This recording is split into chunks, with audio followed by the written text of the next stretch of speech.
Selamat pagi, Shalom. Selamat bergabung dalam debat kelompok 3 Agama Kristen Protestan, kelas 2, yang merupakan tugas berbasis proyek dari mata kuliah wajib dengan tema besar adalah kerukunan antar umat beragama.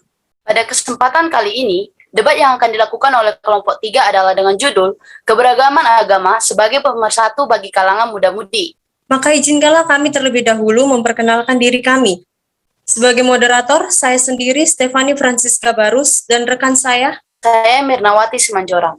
Pada kesempatan yang baik ini, debat yang akan kita lakukan adalah terdiri dari 2 tim, yaitu tim pro dan kontra. Pembicara 1 dari tim pro yaitu Giga JR Huta Gaul. Pembicara kedua, Nomida Christina Gultom. Pembicara ketiga, Patar Christian Sihombing. Pembicara keempat, Maskita Cicilia. Sedangkan dari tim kontra, pembicara pertama Gerhard Umbang Gaul, pembicara kedua Aditya Podeta Sidauruk, pembicara ketiga Magdalena Pitanauli, pembicara keempat adalah Silvana Mary. Selanjutnya, dalam tema debat kali ini terdiri dari 3 kata kunci utama, yaitu keberagaman, persatuan, dan muda-mudi. Adapun keberagaman ialah macam atau jenis, keadaan di mana suatu kumpulan yang tidak terdiri dari satu jenis yang sama. Sedangkan untuk persatuan sendiri adalah gabungan dari suatu ikatan, kumpulan, dari beberapa bagian yang sudah bersatu. Kata kunci yang ketiga, muda-mudi, yaitu orang yang masih muda, orang muda, ataupun teruna. Baiklah, langsung saja kita dengarkan argumen dari tim pro dengan waktu maksimal 2 menit. Dimulai dari sekarang.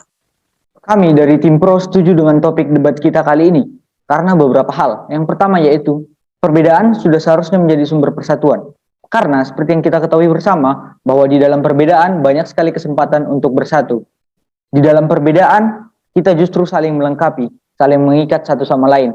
Apalagi zaman sekarang, di antara muda-mudi, jarang sekali kita lihat perbedaan agama itu menjadi pemisah. Kita lihat jarang sekali muda-mudi menjadi fanatik terhadap suatu agama. Mungkin kita temui itu di zaman dahulu, sekarang sudah jarang sekali. Muda-mudi zaman sekarang sudah lebih mengedepankan yang namanya persatuan dan kesatuan. Realisasinya, sering kali kita dengar berita bahwa antar agama saling tolong-menolong menjalankan acara agama tertentu. Jadi, inilah yang membuat kami setuju dengan topik debat kita kali ini. Terima kasih. Izin moderator, kami dari pihak kontra tidak setuju akan pernyataan dari pihak pro karena di mana keberagaman dapat memunculkan sikap primordialisme, yang berarti primordialisme ini merupakan pandangan yang berlebihan terhadap hal yang melekat dalam diri individu sejak lahir, seperti ras, agama, suku, bangsa, jenis kelamin, dan sebagainya.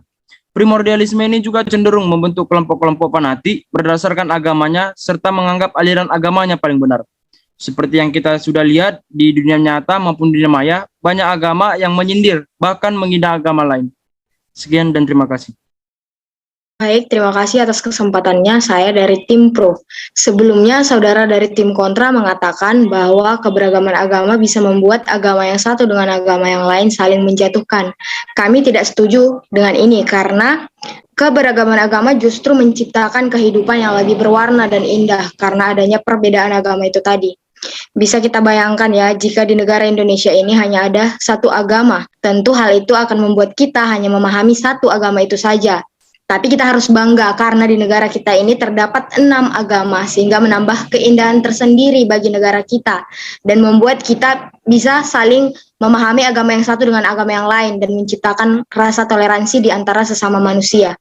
Begitu juga di kalangan muda-mudi. Sudah banyak ya muda-mudi yang bergaul dengan muda-mudi yang memiliki agama yang berbeda antara agama yang satu dengan yang lain. Mereka bisa akrab dan saling memahami sehingga menciptakan suasana yang lebih menarik serta indah. Terima kasih. Terima kasih atas kesempatannya.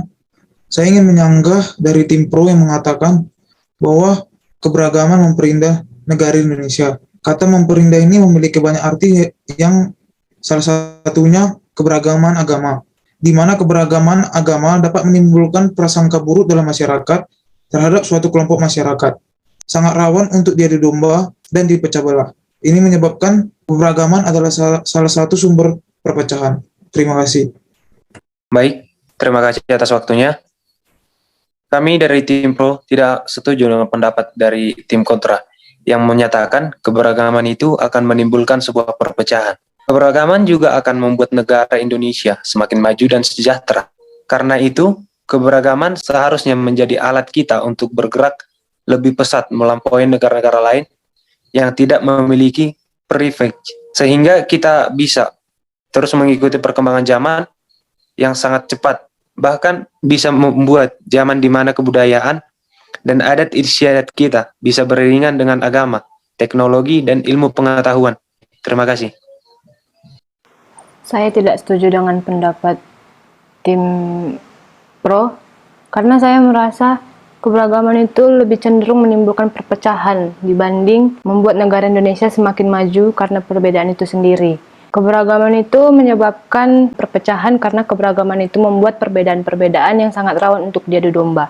Apalagi di era ini yang segalanya serba mengandalkan internet, melalui sosial media banyak usaha mengadu domba terutama antar umat beragama.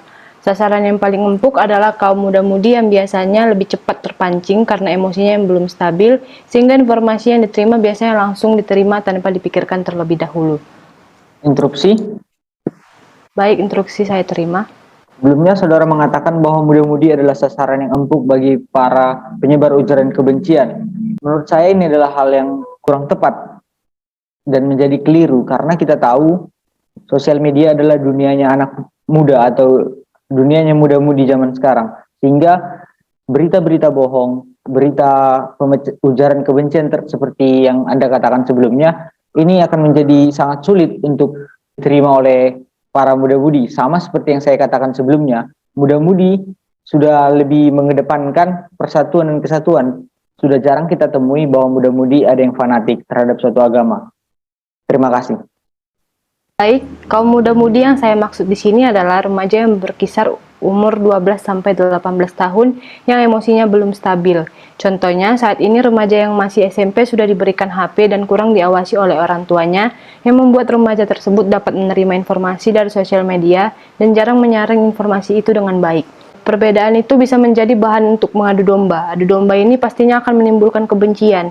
Bila dalam diri masyarakat, terutama kaum muda-mudi yang notabene sebagai generasi penerus bangsa saja sudah tertanam kebencian atas perbedaan tersebut, Indonesia pasti akan lebih sulit untuk maju. Terima kasih. Baik, terima kasih atas waktunya. Saya pembicara 4 dari tim Pro. Jadi di sini kami setuju dengan topik debat kita kali ini, yaitu keberagaman sumber persatuan bagi kalangan muda-mudi. Yang pertama, perbedaan sudah seharusnya menjadi sumber persatuan, karena seperti yang kita ketahui bersama, bahwa di dalam perbedaanlah kita justru semakin saling melengkapi. Yang kedua, keberagaman memberi banyak nilai-nilai yang sudah sepatutnya kita jaga dan bukan untuk dirusak. Yang ketiga, keberagaman juga akan membuat negara Indonesia semakin maju dan sejahtera, karena banyaknya pemikiran dari tiap pandang, dari segi budaya, agama, suku, dan lain-lain. Dan yang terakhir adalah keberagaman menciptakan kehidupan yang lebih berwarna dan indah karena adanya perbedaan. Jadi intinya, kami tetap setuju dengan topik debat kita kali ini. Sekian dan terima kasih. Terima kasih. Kesimpulan dari kami tim kontra adalah kami sangat tidak setuju dengan topik debat kita kali ini, bahwa keberagaman merupakan persatuan bagi kalangan muda-mudi. Karena ada 3 hal, yaitu yang pertama, keberagaman dapat memunculkan sikap primordialisme yang akan berpotensi besar untuk merendahkan kelompok lain. Yang kedua, keberagaman yang ada dapat menimbulkan prasangka buruk dalam masyarakat, sehingga munculnya diskriminasi dan akan terjadi perpecahan. Dan yang ketiga, keberagaman membuat perbedaan yang ada sangat rawan untuk diadu domba dan dipecah belah, yang menyebabkan keberagaman adalah salah satu sumber perpecahan. Intinya, kami sangat tidak setuju dengan topik debat kita kali ini. Terima kasih. Baiklah, kesimpulan yang dapat kita ambil adalah dengan adanya keberagaman agama dalam kalangan muda-mudi, kita dituntut untuk bersatu walaupun berbeda, untuk mencapai tujuan bersama dan selalu mengedepankan kepentingan bersama daripada kepentingan kelompok. Akan tetapi, keberagaman agama pasti akan menyebabkan perbedaan, di mana perbedaan itu dapat menyebabkan diskriminasi ataupun bahkan perpecahan. Sehingga apabila hal ini dapat dihindari dengan menghilangkan sikap fanatisme, primordialisme, serta sikap intoleransi para kaum muda Indonesia, sehingga terciptalah kerukunan antar umat beragama. Baiklah, demikianlah debat kami pada hari ini. Kami meminta maaf apabila ada salah kata. Untuk terakhir, kami mengucapkan terima kasih.